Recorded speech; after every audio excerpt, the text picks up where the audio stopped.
ক্ষমতায় আসার পর থেকেই পশ্চিমবাংলার মাননীয় মুখ্যমন্ত্রী এক অদ্ভুত ধরনের রাজনীতি সৃষ্টি করেছেন।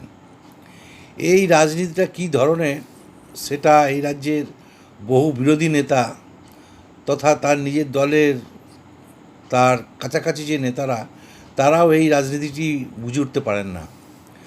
তাকে যারা সমালোচনা করেন, বিরোধিতা করেন, ব্যঙ্গ বিদ্রূপ করেন এবং গালাগাল দেন, তাদের তিনি ধীরে ধীরে তার কাছে টেনে নেন এবং তাকে তার দলের বড় পদ দিয়ে কখনো কখনো এমএলএ এমপি করে বা মন্ত্রী করেও তাদেরকে তিনি পুরস্কৃত করেন।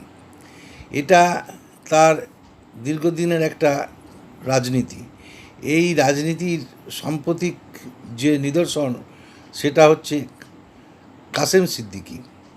এই কাসেম সিদ্দিকী কয়েক বছর ধরে মমতা ব্যানার্জির প্রতি নানা ধরনের গালাগাল, কুৎসা, ব্যঙ্গ বিদ্রূপ করলেন, কিন্তু তিনি সম্প্রতি দলের সাধারণ সম্পাদক হয়ে পুলিশের গাড়ি নিয়ে তিনি বিভিন্ন তৃণমূলের পক্ষে সভা করতে চলেছেন। সত্যি এক অদ্ভুত রাজনীতি।